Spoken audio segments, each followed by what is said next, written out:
ایمان لانے کے بعد جو سب سے اہم فرض ہے وہ کیا ہے؟ کیا ہے؟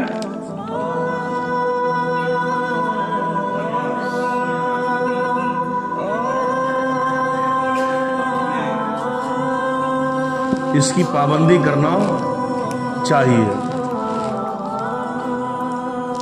ہمارے مصطفیٰ کریم نے فرمایا الصلاۃ عماد الدین،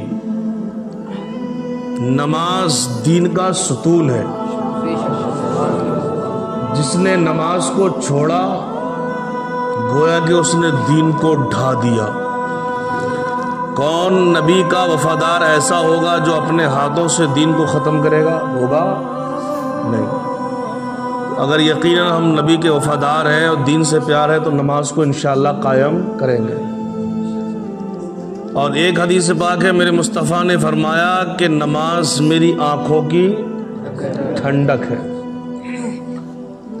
میرے آقا کی زندگی کا ایک ایک لمحہ آپ اٹھا کر دیکھو تو میرے مصطفیٰ کریم کے پاس نہ دولت کی کمی، نہ عزت کی کمی، نہ شہرت کی کمی، نہ مرتبے کی کمی، نہ فضیلت کی کمی، نہ عظمت کی کمی، کچھ کمی نہیں۔ ہمارے مصطفیٰ کریم نے فرمایا کہ اگر پتھروں کے پہاڑوں کو حکم دے دوں تو یہ سونا اور چاندی کا بن کر میرے پیچھے پیچھے چلیں گے۔ جس نبی کے صدقے میں شجر و حجر، جن و بشر، لوح و قلم، عرش و کرسی، زمین کا فرش، آسمان کا سامیانہ پیدا ہوا ہو، اس نبی کے پاس کسی چیز کی کمی نہیں ہوگی۔ لیکن میرے مصطفیٰ کریم آرام فرما رہے، جبریل علیہ السلام تشریف لے آتے ہیں اور عرض کرتے ہیں یا رسول اللہ، رب کا فرمان ہے کہ جس کی امت اتنی گناہگار ہو وہ بھی نبی آرام کر سکتا ہے۔ تو مصطفیٰ کریم نے فرمایا جبریل پھر رب کا حکم کیا ہے؟ تو کہا رب فرماتا اگر ساری امت کی بخشش چاہتے ہو، دیکھو ہم اور مصطفیٰ ساری امت کی اگر بخشش چاہتے ہو، یعنی مصطفیٰ ساری امت کو بخشوانا چاہتے ہیں تو ساری رات کھڑے ہو کر نماز پڑھے، یعنی اس میں شبد آیا قیام کرے، قم اللیل الا قلیلا، قیام کریں۔ اور اگر آدھی امت کو بخشوانا چاہتے ہیں تو آدھی رات کھڑے ہو کر قیام کریں۔ جب اتنا کہا تو دیکھو میرے مصطفیٰ کا پیار تمہارے اور میرے پرتی کس قدر تھا، اور تمہارے اور میرے دل میں مصطفیٰ کے لیے کتنا پیار ہے، فیصلہ کرو۔ میرے مصطفیٰ نے جب اتنا سنا تو آنکھوں سے اشک بہائے اور فوراً کھڑے ہو گئے نماز کے لیے۔ پھر میرے مصطفیٰ کریم نے ایک رات نہیں، لگاتار متواتر راتیں جاگ کر کھڑے کھڑے اللہ کی عبادت کرتے۔ میرے مصطفیٰ کریم کی پنڈلیاں مبارک سوج جاتی، موٹی موٹی ہو جاتی۔ پھر اللہ کا فرمان آیا حبیب ہم تمہاری سفارش قبول کر لیں گے، تم امت کے حق میں جو دعا کرو گے ہم قبول کر لیں گے۔ آپ اپنی عبادت کو، اپنی رات کے جاگنے کو کم کر دیجئے گا۔ تو میرے مصطفیٰ نے آدھی رات جاگنا شروع کر دیا۔ اس کے بعد میرے مصطفیٰ کریم پھر اللہ تعالیٰ کا فرمان آیا کہ حبیب اب ہم تم سے راضی ہو گئے، تمہاری امت کو تم چاہو گے تو ہم بخشش کر دیں گے۔ کہنے کا مقصد یہ ہے کہ مصطفیٰ کریم ہماری تمہاری بخشش کے لیے ساری رات کھڑے ہو کر عبادت کرتے۔ کیا ہم نماز پڑھ کے اپنے مصطفیٰ کریم کی آنکھوں کو ٹھنڈک نہیں پہنچا سکتے؟ یہ بھی تو کچھ ہمارا بھی تو حق ہے نا۔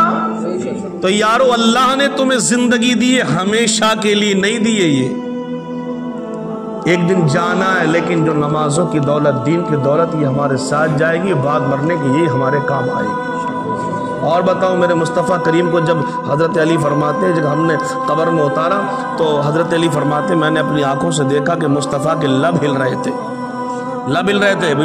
لمبائی میں جاؤں تو بہت وقت لگے گا, میں شارٹ سنا دوں کہ لب ہل رہے تھے تو میں آگے گیا, میں نے کان لگائے تو میں نے کانوں سے سنا کہ مصطفیٰ فرما رہے تھے صلی اللہ تعالی علیہ وسلم, رب حبلی امتی, رب حبلی امتی, اے اللہ میری امت کی بخشش فرما دے.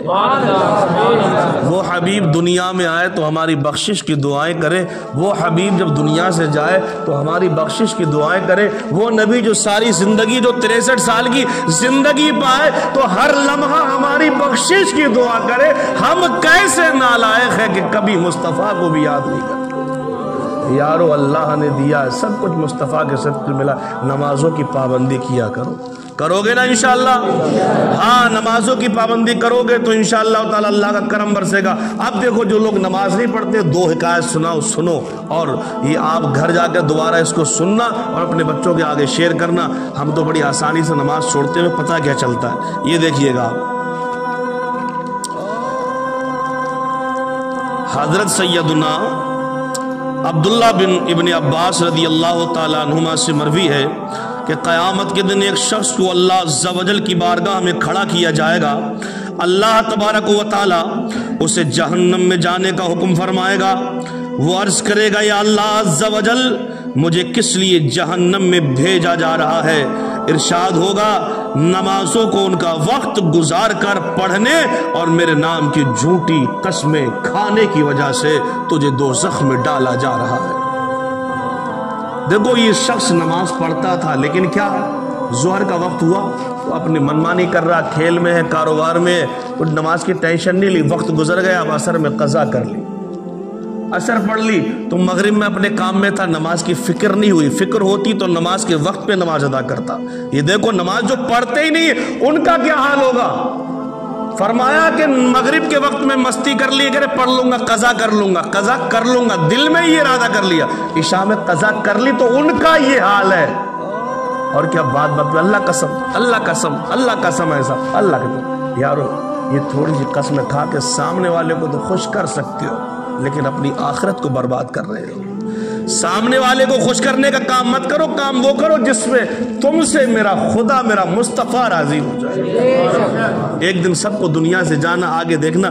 ایک انسان تھا نا, اس کی بہن کا انتقال ہو گیا.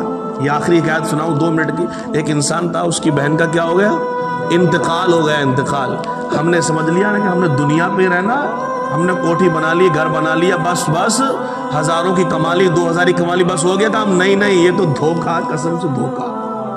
کوئی دولت کسی کے ساتھ نہ گئی ہے نہ جائے. یہ دولت تمہیں دھوکہ دے دے کے غلط طریقوں سے تمہارے پاس آتی ہے. میرے مصطفیٰ نے فرمایا نیت کو اچھا کر لو, اللہ تمہیں رزق حلال وہی دے گا جو تمہارے مقدر میں ہے. اگر تم نے حرام کی نیت کر لی تب بھی وہی ملے گا, اور حلال کی نیت کر لی تب بھی وہی رزق تمہیں ملے گا. لیکن حرام کی نیت ہے تو حرام کے ذریعے ملے گا, اور حلال کی نیت ہے تو حلال کے ذریعے تمہیں مل جائے گا. اس لیے اپنی نیت تم اچھی کر لو, انشاءاللہ رزلٹ بھی اچھا ہوگا.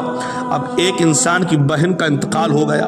جب اسے دفن کر کے لوٹا تو یاد آیا کہ رقم کی تھیلی قبر میں گر گئی. یعنی جب اس کو دفن کیا, اتارا قبر میں, تو یہ اوپر والی جیب میں کیا تھا, دیناروں کی تھیلی تھی, اور وہ تھیلی قبر کے اندر گر گئی.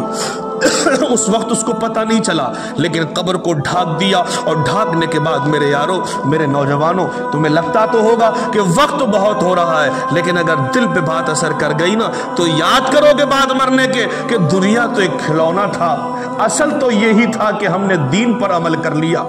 اب جب گر گئی نا اس کی تھیلی, قبر کو دفن کر دیا, بند کر دیا, اور جب لوٹنے کے بعد گھر یاد آیا کہ میری جو دینار کی تھیلی آخر کہاں گر گئی. سوچا کہ ہاں وہ قبر میں جھکا تھا, قبر میں گر گئی ہے. یارو جب وہ قبرستان کی طرف پلٹا, اور پلٹنے کے بعد میں جب اس نے قبر کو تھوڑا سا اکھاڑا, جو اوپر کے تختے ان کو اکھاڑے ہٹائے, تو دیکھو کیا دل ہلا دینے والا منظر تھا. جا کے تھیلی نکالوں. اس نے جب قبر کو ننگا کرنا چاہا تو دیکھا کہ بہن کی قبر میں آگ کے شعلے بھڑک رہے ہیں. چنانچہ اس نے جو تو قبر میں مٹی ڈالی اور غمگین روتا ہوا ماں کے پاس آیا اور پوچھا, پیاری امی جان, میری بہن کے اعمال کیسے تھے, میری بہن دنیا میں کیا کرتی تھی,